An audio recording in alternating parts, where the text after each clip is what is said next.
racional es real.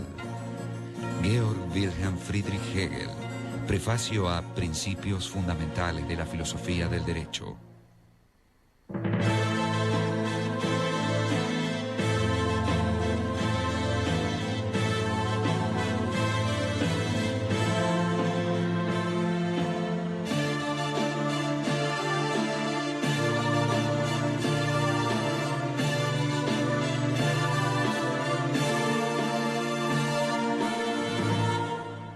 Georg Wilhelm Friedrich Hegel.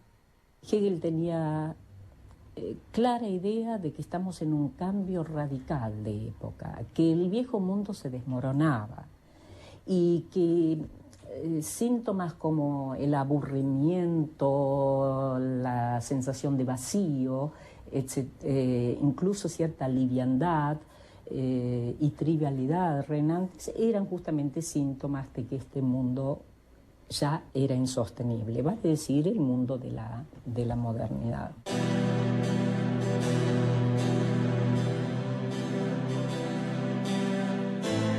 Hay un antes y un después de Hegel, y si se lo sigue discutiendo, es porque nos sigue desafiando y definiendo. En vida, Hegel publicó 4 libros. En 1807, La Fenomenología del Espíritu. En 1812 a 1816, fue publicando los diversos libros de la ciencia de la lógica. En 1817 la primera edición de la Enciclopedia de Ciencias Filosóficas y en 1821 los Principios de Filosofía del Derecho. Son los libros que él publicó. Luego hay una cantidad de cursos que se publicaron póstumamente, sus alumnos lo hicieron, reuniendo los apuntes de clase, etc. Y son obras también muy importantes. Están fundamentalmente las lecciones de estética, donde, bueno, establece aquella noción de que el arte ya está muerto. Están las lecciones de filosofía de la historia universal, donde habla de la astucia de la razón, y las lecciones de historia de la filosofía, que quizás es una de las primeras historias de la filosofía filosóficas. Se lo ha criticado mucho a Hegel, se lo ha considerado como un reaccionario, porque bueno, él defendía una monarquía constitucional, que para la época era bastante avanzado el asunto. El hecho de que haya habido una derecha y una izquierda hegeliana es clarísimo que en el pensamiento de él había tanto este elemento dialéctico de conservar la verdad del camino transitado como de revolucionarla en función de otras verdades nuevas y superiores. Entonces, es tanto el elemento, si se quiere, de la conservación como el elemento de la innovación.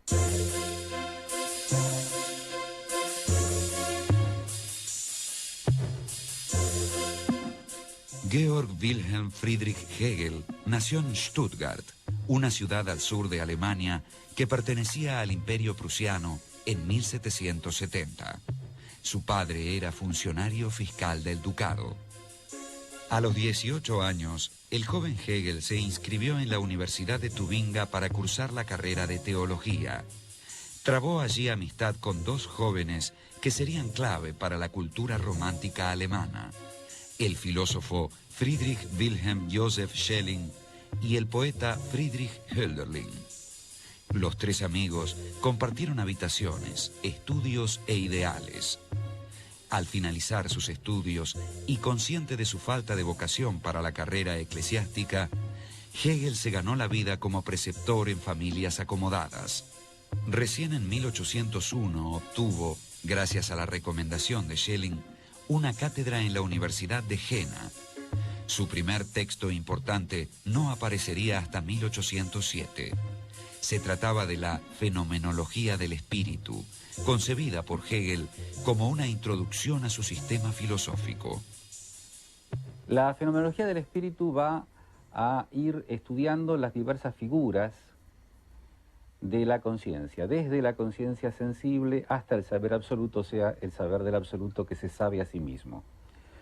Hegel va a ir comenzando desde el punto de partida de la filosofía moderna, que es esta pura intuición sensible, va a ir viendo cómo se forma la autoconciencia, proceso en el cual él considera muy importante establecer los pasos del reconocimiento, y ahí hay páginas muy célebres como las de El amo y el esclavo, el tema de la conciencia infeliz, etc.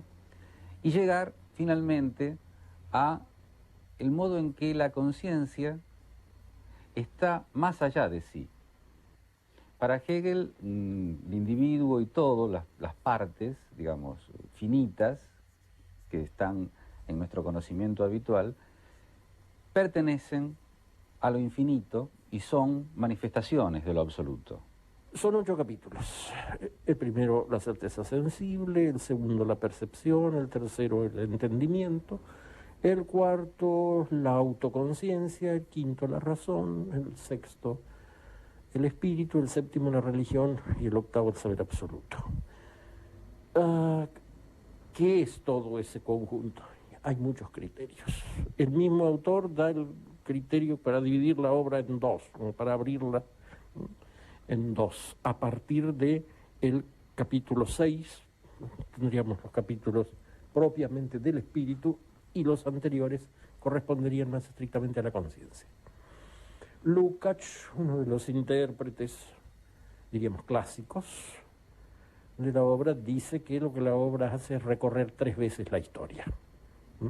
Empezando por los 5 primeros capítulos, que sería un recorrido centrado en el individuo, el capítulo 6, que expone la historia del mundo tal como la entiende Hegel, sobre todo desde Grecia hasta la Revolución Francesa, y los 2 últimos capítulos, Lukács, que habla lenguaje que deudora a Marx, la superestructura de la historia.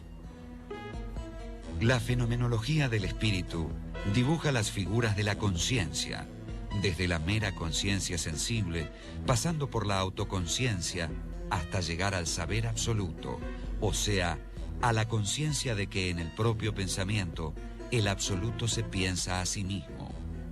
Somos, por así decirlo, las neuronas de Dios.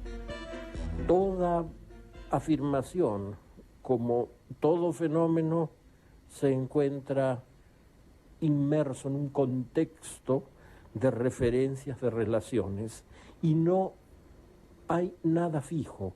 Él recurre en algún momento a la imagen de el resultado. Puede uno decir tal cosa es resultado, un fenómeno histórico es resultado de otro, pero él señala que el resultado sin el proceso que lleva a eso es como el cadáver. Es simplemente lo que queda muerto una vez que se acabó el proceso de gestación. Y en ese sentido lo verdadero es el todo. Lo verdadero del fruto es todo el proceso de desarrollo de la planta, por así, como, en fin, lo verdadero de alguien, de Napoleón o que sea, no es un señor que está ahí paseando con un uniforme, etcétera, sino que es el todo que viene a confluir en él. Lo cual quiere decir que el objeto de la filosofía es el todo, con lo cual se remite a la tradición, a la quizás más alta tradición de la metafísica, hace acordar un poco a Spinoza en algún momento. Justamente lo que Hegel quería evitar son las categorías y los conceptos fijos. Y siempre habla de la dialéctica como un elemento fluidificador. Es decir, el entendimiento, incluso el entendimiento moderno, sí trataba incluso de fijar con sus categorías, de fijar y de delimitar, y se perdía nada menos que la relación. En cambio, la dialéctica, como su nombre lo indica, es fluidificadora, es la que provoca el diálogo entre las diferentes figuras y entre los diferentes principios que están en juego.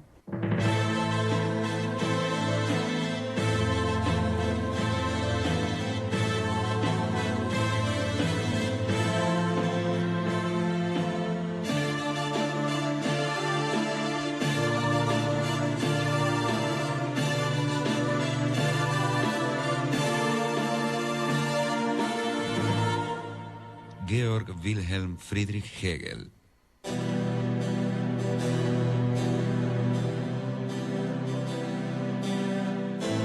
Como consecuencia de la ocupación napoleónica, la Universidad de Jena cerró sus puertas.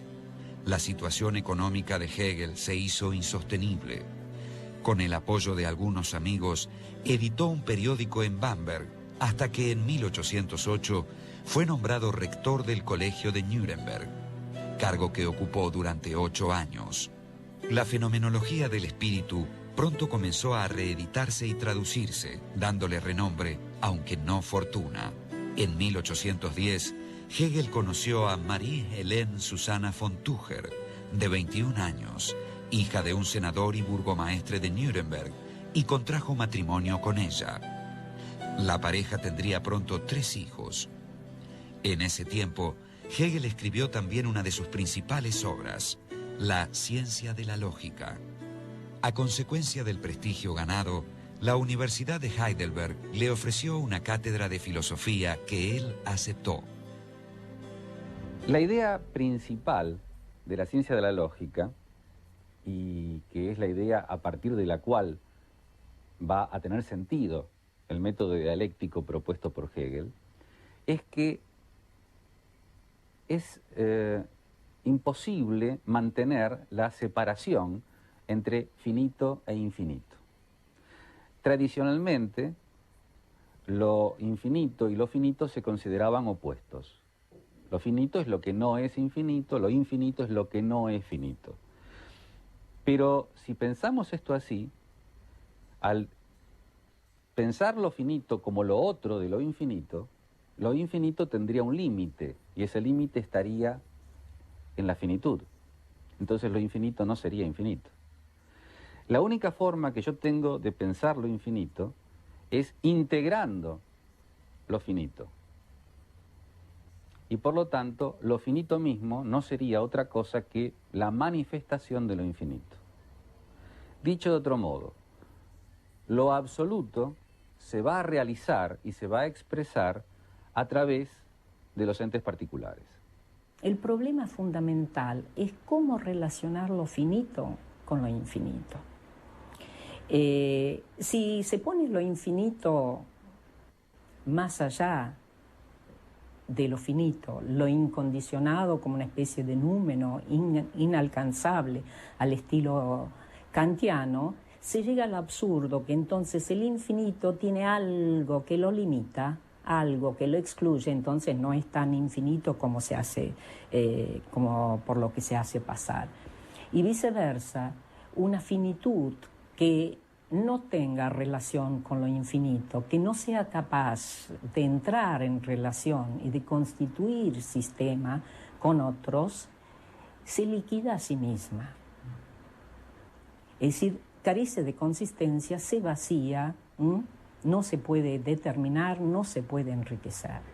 Y entonces, esta es como una problemática fundamental, y es ese diálogo el que la dialéctica en su doble negación realmente quiere establecer. Y ella no es solo no tiene solo el motor de la negatividad, sino al mismo tiempo ella afirma el momento superior, y a partir del cual tenemos un nuevo punto de partida. Las ideas principales de la ciencia de la lógica son 2. En primer lugar, lo infinito no se opone a lo finito como si fueran cosas distintas. Más bien hay que decir que lo finito pertenece a lo infinito y que éste se expresa en aquel. En segundo lugar, todas las categorías están íntimamente relacionadas entre sí, y el modo de su relación es lo que Hegel llamó movimiento dialéctico, según el que una afirmación o tesis supone siempre su negación o antítesis, y la diferencia entre ambas resulta superada en una síntesis que a su vez supone su negación, y así sucesivamente. Este proceso no permite al pensamiento detenerse. El movimiento dialéctico opera en la ciencia de la lógica desde el principio al fin. Hegel reacciona contra ese formalismo ese formalismo que les gustaba mucho a los autores de manuales, por ejemplo, de pensamiento marxista, ¿no? Y que usaban la fórmula tesis, antítesis, síntesis como una especie de fórmula sacramental, algo así como los gestos del sacerdote durante la misa o cosas por el estilo. En Hegel nunca está nítidamente presentada esa especie de ritmo de ballet, de la tesis a la antítesis, etc. Lo que sí está es la idea de que todo es en su otro y en la síntesis con lo otro. Como si se dijera, uno no es solamente eso que cree ser o eso que figura declarado en los documentos o algo por el estilo, sino que es su entorno, su historia, su mundo y la forma como eso, que es lo otro respecto de él, viene a integrarlo. Porque la realidad misma es dialéctica y entonces el pensamiento no puede adecuarse a la realidad si no es también dinámico y por lo tanto dialéctico. El problema del entendimiento kantiano, por ejemplo, es que es fijo, trata de establecer, de fijar, y la idea de Hegel es que justamente en ese sentido pierde, digamos, la realidad, porque la realidad es absolutamente fluyente. La ciencia de la lógica comienza donde termina la fenomenología del espíritu y constituye propiamente la primera parte del sistema hegeliano y una de las pocas que desarrolló en detalle. Poco tiempo después, Hegel presentó la visión general de su sistema en un libro que llevó el título de Enciclopedia de las Ciencias Filosóficas. La enciclopedia expone el sistema maduro de Hegel, el sistema tripartito, o sea, el sistema de las ciencias filosóficas. Las tres principales son la lógica, la filosofía de la naturaleza y la filosofía del espíritu. ¿En qué termina el sistema de Hegel? Porque hay que entender que esto es un proceso. Termina en una noción que es la de la idea. La idea es algo así como la síntesis dinámica y nunca terminada, siempre en infinito despliegue, de todas las determinaciones que podamos acuñar. Y esto significa que el sistema no tiene fin. Esto significa que cuando Hegel establece algún punto donde dice, bueno, hasta acá llegamos, no está diciendo que no haya despliegues ulteriores, está diciendo que la filosofía puede ver lo que ha ocurrido, lo que se ha desplegado, lo que se ha determinado hasta un punto, pero que en realidad no hay cesación del proceso. Si el proceso se detuviera, todo se caería, porque lo que realmente tiene como base el pensamiento de Hegel es que el todo, el absoluto, es este proceso, es esta dinamis, es una dinamicidad absoluta. En 1818, Hegel ocupó una cátedra de filosofía en la Universidad de Berlín. 3 años después, publicó sus Principios Fundamentales de la Filosofía del Derecho, en el que exponía con más detalles algunas ideas que ya había planteado en su enciclopedia. Quizás el último de los grandes prefacios escritos por Hegel viene a concentrarse en la afirmación que se hizo célebre, según la cual todo lo que es real es racional, así la traducción española, y lo que es racional es real, cosa que ha suscitado críticas, etc. Eso viene a condensar la idea de que no se trata de proponer al lector cómo debe estar organizado el derecho y las instituciones del derecho, la familia, la sociedad, el Estado, sino que se trata de aprender de lo que es, lo cual querría decir, viene a constituir este discurso en el análisis de cómo es el mundo, del derecho, o como dice el otro título de la obra, del Estado, de la organización de la sociedad y del Estado. Justamente la figura de Hegel, una figura bisagra, significativa. Es decir, cierra una época que sería la modernidad, la lleva a su culminación, esta filosofía de la subjetividad autónoma, autosuficiente, confirmada por la Revolución Francesa, es decir, el yo pienso se confirma por el yo puedo, y entonces esta va a ser una marca que va a estar en Hegel, incluso la va a llevar a su exasperación. Pero abre la puerta del pensamiento contemporáneo porque justamente nos abre a la relación con el otro. Hay una frase significativa dentro de la fenomenología del espíritu donde Hegel justamente dice que solo hay una autoconciencia, es decir, un yo, un sujeto, frente a otra autoconciencia.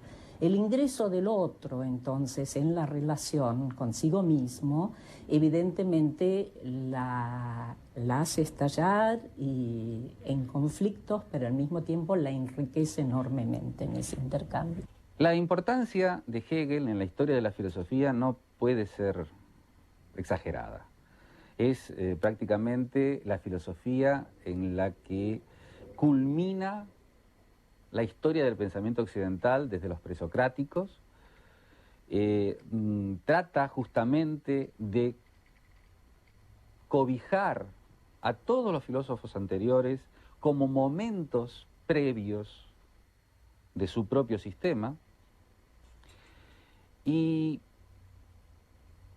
puede ser rechazada, pero muy difícilmente puede ser rechazada si aceptamos las reglas de juego. Y las reglas de juego son aceptar o suponer que el mundo, de alguna manera, es racional. Si el mundo es racional, es muy difícil decirle a Hegel que está equivocado.